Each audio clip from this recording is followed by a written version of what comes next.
ბოლო 2 დღის განმავლობაში აჭარაში ჯილეხის 2 ფაქტი დაფიქსირდა.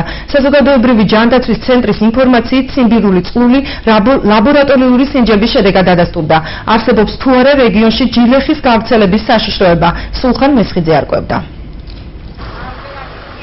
ბათუმში ჯილეხის კიდევ ერთი ამბულატორიული შემთხვევა დაფიქსირდა გუშინ 42 წლის ქალბატონს ლაბორატორიული სინჯების აღების შედეგად ციმბირის წყლული დაუდგინდა. აჭარის საზოგადოებრივი ჯანდაცვის ცენტრის დირექტორის განმარტებით პაციენტი საქონლის უმიხორცის დამუშავების დროს დაინფიცირდა. იგი ამ დროისთვის მკურნალობის კურსს ოჯახში გადის. მიმდინარე წელს ეს არის ციმბირის წყლით დაავადების მეორე ლაბორატორიულად დადასტურებული შემთხვევა.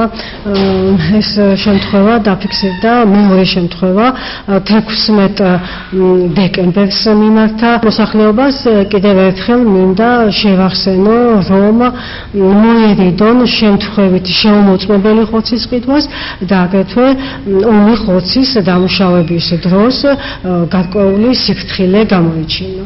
ჯილეხით ხშირად მსხვილი რკოსანი საქონელი, ცხვრები, თხები, ცხენები და ღორები ავადდებიან. მთავარი ეპიდემიოლოგიური მნიშვნელობა ენიჭება მსხვილ რკოსან საქონელს და ცხვრებს.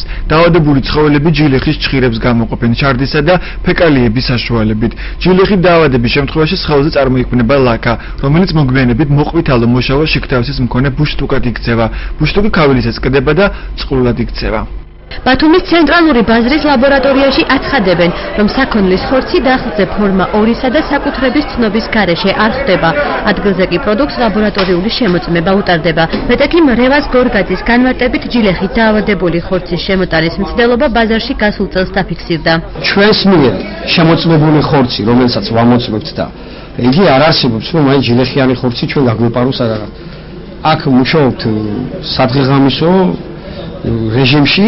ვართ 4 სერტიფიცირებული ექიმი და უბრალო პატარა რაღაცაზე 4-ვე ერთად ვართ და 4-ვე ვამოწმებ. აჭარის სურსათისმცემლობის სააგენტოში აცხადებენ, რომ ამ ეტაპზე რეგიონში ეპიდემიის გავრცელების საშიშროება არ არსებობს. ილიას ირაბიძის თქმით, უწყების შესაბამისმა სამსახურმა ბაზარში მონიტორინგი განახორციელა და დახლებზე აღებული სინჯები ლაბორატორიაში გადაგზავნა.